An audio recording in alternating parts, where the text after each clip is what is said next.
Ladies and gentlemen, esteemed colleagues and distinguished guests, it is a great honor to welcome you to the Conference on Afghanistan, Changing the Approach and Reversing the Trajectory, organized by the Center for International Policy Studies at the University of Ottawa in collaboration with the Embassy of Afghanistan in Canada. Today, we gather to address and analyze the complex issues facing Afghanistan, a country that has been a focal point of international attention for centuries. Honorable Pam Damov, as you know, Afghanistan holds a special significance for Canada. Since 2001, Canada has been deeply involved in Afghanistan's development, human rights, and security. This ongoing involvement highlights Canada's strong interest in the stability of Afghanistan and the prosperity of Afghan women. Ladies and gentlemen, it is essential to adopt a multi-dimensional analytical framework. This framework should encompass domestic, economic, social, and geopolitical challenges, ontological and epistemological variance within regional security systems, and the historical continuum of external interventions by global major powers. Afghanistan has experienced several major interventions throughout history. The British intervention in the 18th century, the Soviet invasion in the 20th century, and the involvement of the US and NATO in the 21st century, each represent significant chapter in Afghanistan's relationship with the international community and major powers. This history shows that Afghanistan has been an incomplete project of the world's superpowers for these centuries. These interactions highlights Afghanistan's role as an unresolved geopolitical and strategic issue, reflecting the challenges of international involvement in state building and conflict resolution in Afghanistan. This conference will focus on 4 critical aspects of Afghanistan's current situation. Our 3 panels will examine human rights with a particular focus on women's rights, humanitarian crisis, the political process and future of stability in Afghanistan, and counterterrorism strategies. These topics are key to understanding the connection between Afghanistan, the international community after 2021. Our goal is to foster informed discussions that will lead to actionable insights and policy recommendations. The aim of this conference is to create a comprehensive policy paper based on our discussions and findings. This paper will provide strategic recommendations for Canada, the United Nations, major donors, and the broader international community, with the goal of aligning policies with the needs and aspirations of the Afghan people. I want to extend my gratitude to the moderators, to the esteemed moderators, speakers, and technical team whose hard work has been crucial to organizing this conference. Your expertise and dedication are essential to our success. Thank you all for joining us in this important dialogue. Let us work together to find ways to positively impact Afghanistan's future and enhance Canada's role in these efforts. Thank you so much.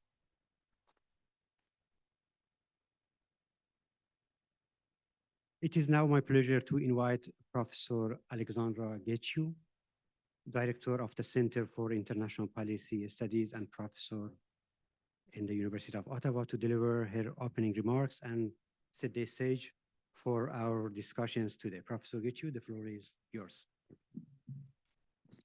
Thank you so much, Farmers. Mesdames, Messieurs, bonjour. Bienvenue au CEPI à l'Université d'Ottawa. Ladies and gentlemen, a very warm welcome to the university and to CIPS.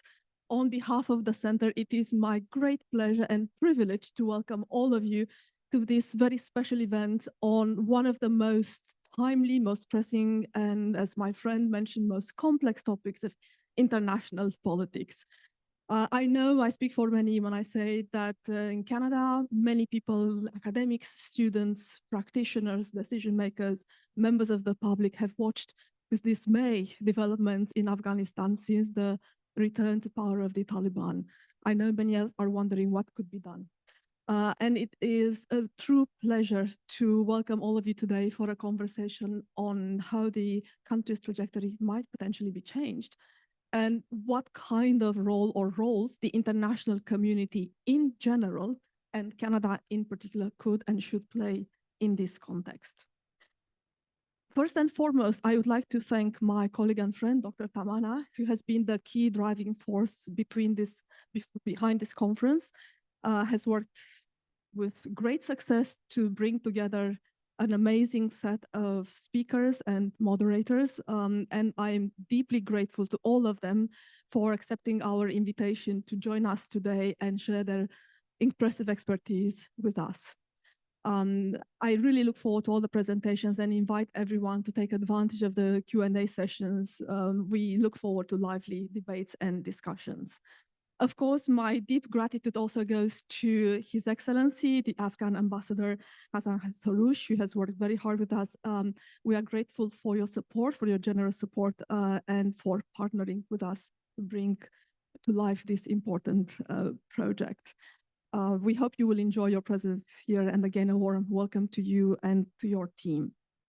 In a moment, I'm going to invite Ambassador Saroush to say a few words, and after that, it will be our pleasure. We'll have a very special treat, a very special keynote address, and I would like to also thank our distinguished guest, the Honorable Pandamov, who has agreed to join us today. And of course, as you know, she's the Parliamentary Secretary to the Minister of Foreign Affairs. We are grateful for your time. We know you're very busy, so thank you for carving out time to join us today.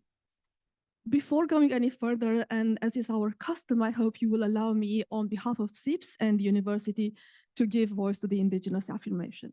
We pay respect to the Algonquin people who are the traditional guardians of this land. We acknowledge their long-standing relationship with this territory, which remains unceded. We pay respect to all Indigenous people in this region from all nations across Canada who call our national capital home. We acknowledge the traditional knowledge keepers, both young and old. And we honor their courageous leaders, past, present, and future. And with that, without further ado, it is my great pleasure and privilege to welcome to the stage His Excellency, the Afghan Ambassador. Ambassador, please join us here. It's a pleasure to welcome you. Thank you so much.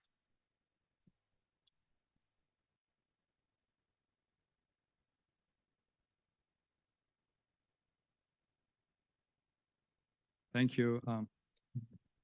Honorable Parliamentary Secretary Pandamov, Professor Alexander Gichu, Your Excellencies, ambassadors and colleagues from the diplomatic community, distinguished participants, Ambassador Stewart, هموطنان گرامی، گران و مشران، good morning to all of you. صبح همه شما بخیر.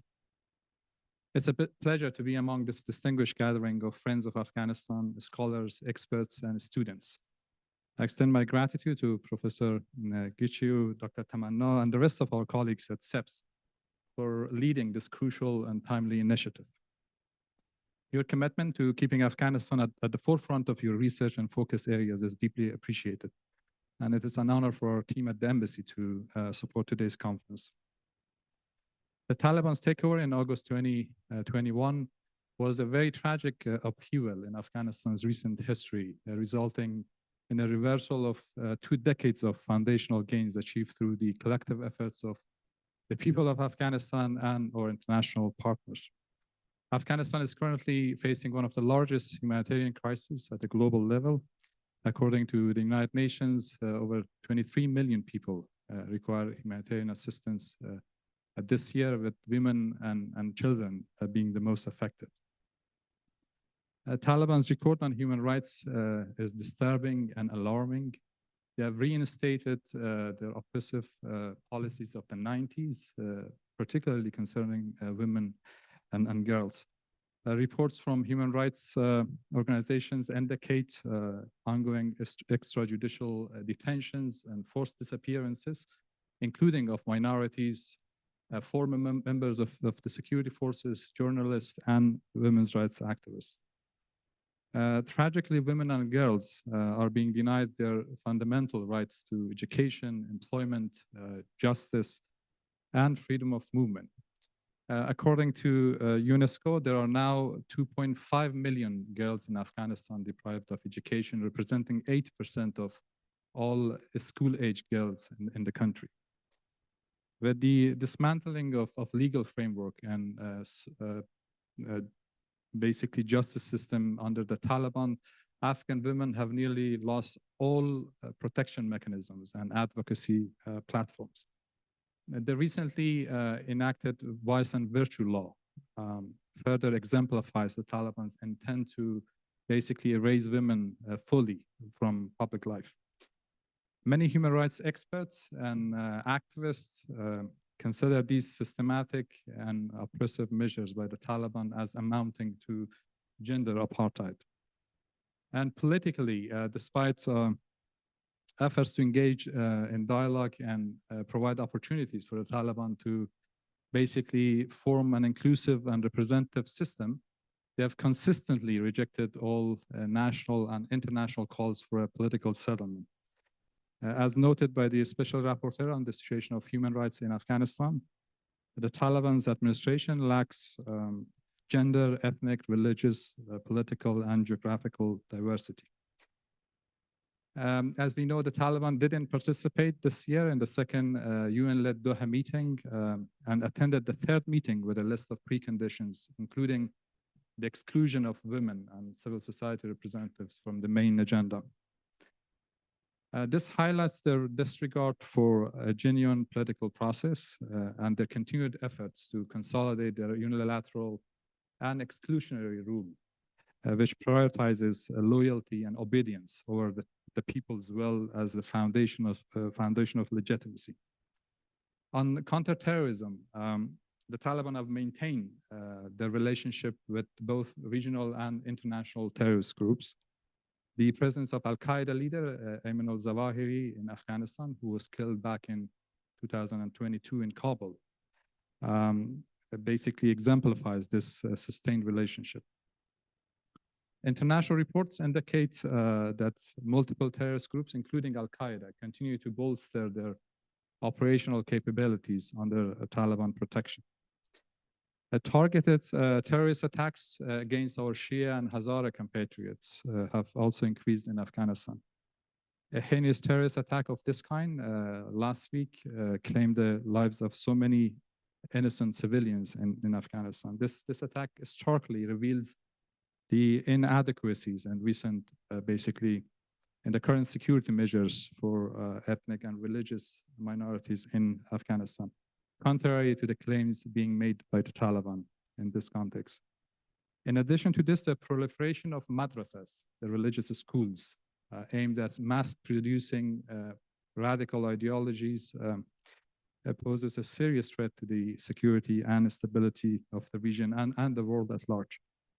While the Taliban have pushed basically the country into a very dangerous trajectory, they remain resistant to change or moderate their approach and policies.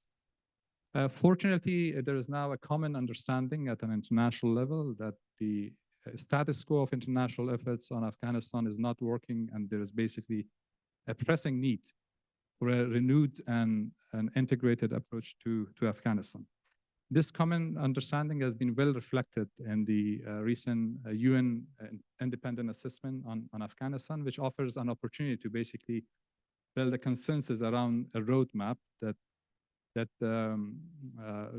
helps reverse the current trajectory and effectively address the current multifaceted crisis in Afghanistan, including humanitarian needs, human rights catastrophe, political stalemate, and the threat of terrorism emanating from Afghanistan. A key element of this roadmap is a national dialogue process towards the end state of a constitution-based, inclusive, representative, and prosperous future for Afghanistan, free from the threat of terrorism and fully integrated in the international system. In this context, we believe that it is essential to provide a space and opportunity for all non-Taliban Afghan stakeholders, including civil society representatives, human rights defenders, and women's rights activists, to play an active and meaningful role in this very important process, while, of course, pushing and placing greater pressure on the Taliban to accept and engage in this process. Taking this opportunity, I would like to express our sincere thanks to the Government of Canada for its proactive role in mobilizing international efforts in support of a new integrated approach to Afghanistan. We are grateful for Canada's sustained partnership and friendship with the people of Afghanistan, including past efforts in supporting democratic process, women's empowerment, and socio-economic development, as well as for basically ongoing resettlement, humanitarian, and advocacy support. I also extend our appreciation to all our international partners for the continued efforts in support of the people of Afghanistan. The joint advocacy efforts of our diaspora community and Friends of Afghanistan in Canada, including our friends in the Parliament here in Ottawa, are both commendable and inspiring. And a notable example in this regard is the campaign across Canada advocating for the recognition of gender apartheid in the case of Afghanistan. And I hope that this campaign will grow stronger with our continued collective efforts. As we have long maintained our collective efforts in support of the people of Afghanistan, particularly women and girls who are at the forefront of the struggle for human rights, justice, and a better world, are crucial in defending and shaping the future of our shared values. I stop here. I hope that the outcome of this conference and other similar initiatives will serve as an important input for all important processes on Afghanistan, including the UN-led Doha process on Afghanistan. Darpayan, just very briefly, a few words or basically two official languages, Farsi and Pashto. در پایان از حضور همه شما هموطنان گرامی در این برنامه بسیار ابراز امتنان میکنم. حضور شما در این برنامه و سایر مناسبت‌ها و برنامه‌های مرتبط با افغانستان نشانگر تعهد شما به آینده افغانستان است. و ما در سفارت افغانستان به عنوان خانه مشترک همه ما شما متحد به تلاش‌های مشترک با شما دوستان کانادایی در حکومت کانادا، در پارلمان کانادا و سایر مراجع کانادایی و بین‌المللی هستیم. و امیدوار هستم در هفته‌ها و ماه‌های پیش رو شاهد برنامه‌های بیشتر، فعالیت‌های بیشتر و تلاش‌های منسجم‌تر در این زمینه باشیم. تاسو ټولو ته د سلامتی او بریالیتوب هیله کوم. بسیار تشکر. Thank you very much. And now it's my honor to invite the Honorable Parliamentary Secretary Pam Demov to the stage to deliver her keynote remarks. So thank you very much.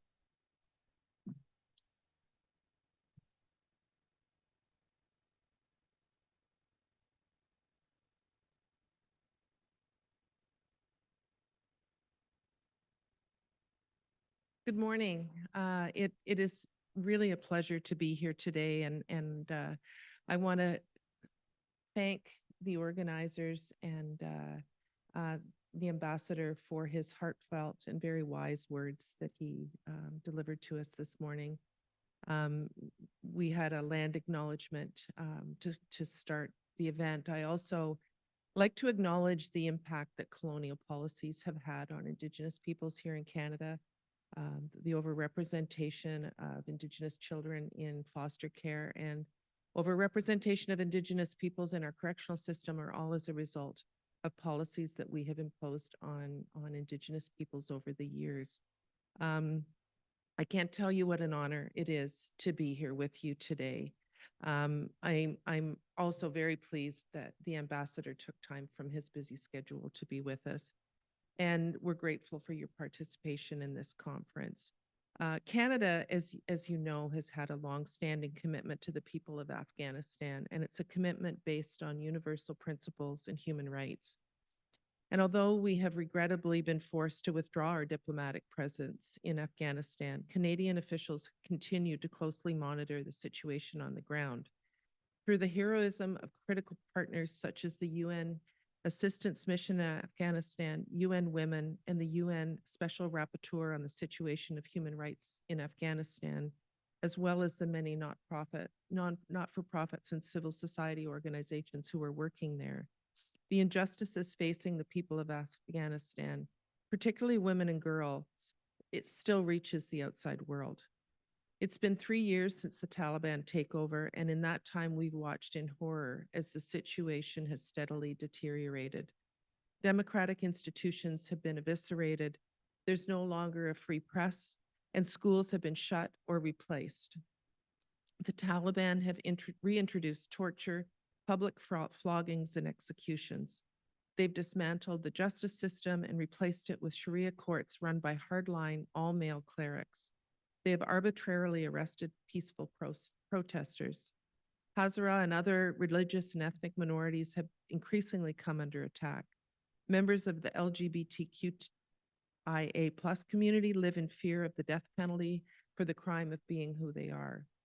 Since August 2021, we've watched the Taliban systemically erase Afghan women and girls from public life, regularly announcing new decrees which deprive women and girls of their most basic rights. Girls are still being barred from attending school beyond grade 6, and women are barred from many workplaces. These two factors have led to a rise in forced child marriage, child labor, and the sale of children and body organs. Women describe themselves as prisoners living in darkness, confined to their homes, and suicides have soared as a result. The Taliban have made Afghanistan the most oppressive country in the world for women. As Human Rights Watch recently described it, Afghanistan is setting the bar for how bad, how dystopian things can be for women and girls. The recent law on the promotion of virtue and prevention of vice exasperates existing restrictions on Afghan women and girls, including stringent controls on their I'm here speaking to a room where women and young girls can come out in public, can go to school, and there are women across the world that can't do that. And I'm sorry, I actually brought a Kleenex up here because I was afraid I might get emotional.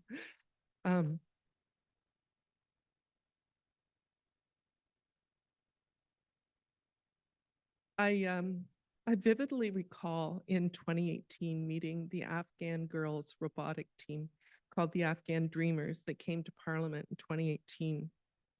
And I've often wondered over the last 3 years what has become of those brilliant, vibrant young women who are now living under a regime with the worst human rights record against women and girls in the world. I just met 3 brilliant young women who are Afghan women, young women who are studying at Carleton University. And I see the possibilities that those Afghan dreamers could have had their country not fallen under the rule of the Taliban. The Taliban's systemic exclusion of girls from school deprives millions of young girls of their right to education. Some provinces have even deprived Afghan girls of primary school access. The country, which was already one of the most reliant on humanitarian aid in the world, is now even worse. And the ambassador mentioned the 23 million who were dependent on aid. I suspect that number has continued to rise. Many families can't even afford to send their children to school, even if there was access. And the lack of education represents a personal tragedy for each Afghan girl and serves a collective blow to the future of Afghanistan's long-term development, economic growth, and stability.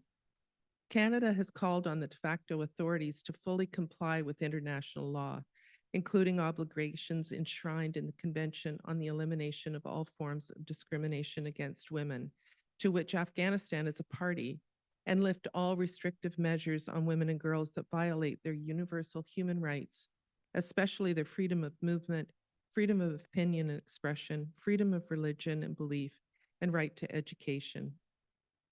The situation in Afghanistan is bleak and will only get bleaker without a full reversal of the Taliban's policies, which have inflicted devastating social and economic costs on the people of Afghanistan and demolished decades of progress towards achieving the UN Sustainable Development Goals. I recall several years ago attending a conference on landmines. And as many of you know, Afghanistan has one of the highest rates of landmines in the world, and as a result has an extremely high rate of people living with disabilities. And it was women who were in the fields clearing those landmines.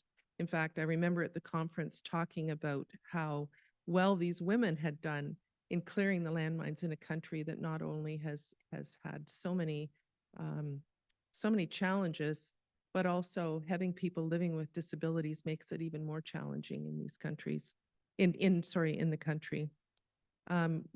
Canada has not watched in silence. Our condemnation of the Taliban has been consistent and unequivocal.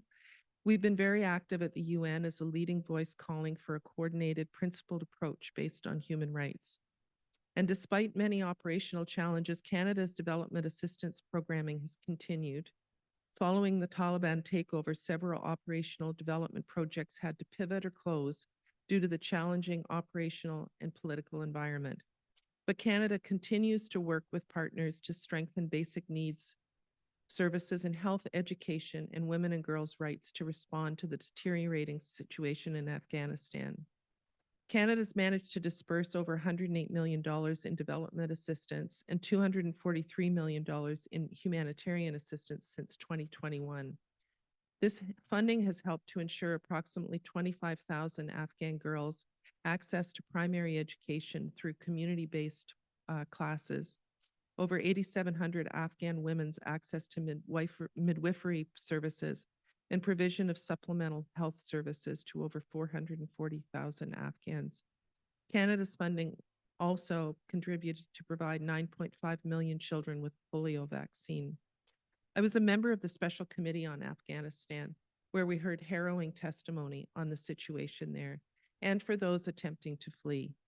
I was part of the Justice Committee when we studied Bill C-41, which changed the criminal code to allow humanitarian aid to be delivered to Afghanistan and created a pathway for organizations to deliver development aid to the country. As I stand with you today, I'm proud that over 54,000 Afghans have now resettled and begun their new lives in Canada, thanks to the tireless efforts of the minister, public servants, NGO personnel, and private citizens. Our commitment to resettle 40,000 Afghans, which we have surpassed, is a concrete step as part of our longstanding commitment to the people of Afghanistan. Among those resettled, more than 22,000, including thousands of women and civil society activists and their families, have been admitted under humanitarian considerations.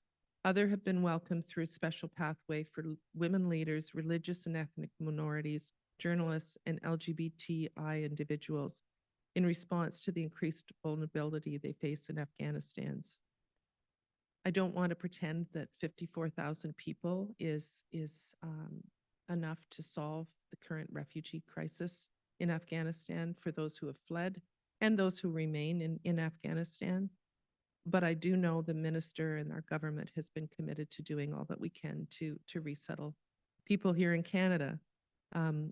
Afghans resettled to Canada as part of this commitment have a direct pathway to permanent residency, a way that they can stay in Canada as long as they desire. As we continue to hear reports of marginalization, discrimination, and targeted reprisals against these populations, I'd like to quote from Lauren Oates from Canadian Women for Women in Afghanistan, although they recently changed their name and I can't remember what it is. But she wrote, and I quote, "Around the time of the 3rd anniversary of the Taliban seizure of power, a 15-year-old named Tahira wrote me a letter. Denied an education in her own country, she had become a refugee in Pakistan. She wrote, 'We want the world to hear us, see us, and feel us, as a woman, as a human. I don't want to be ignored. We are not dead in a corner. We are still alive with our hopes and our dreams.' I applaud the work of civil society organizations, think tanks, and advocates to pursue their work inside and beyond Afghanistan. Your work is invaluable to the government, like Canada's, that rely on your fearless reporting and knowledge to continue to think of new and better ways to support Afghans. So let us engage in today's sessions with empathy, rigor, and a spirit of collaboration. I am deeply, deeply grateful for your work and being here to raise the voices, dreams, and hopes of Afghans, especially women and girls. Thank you.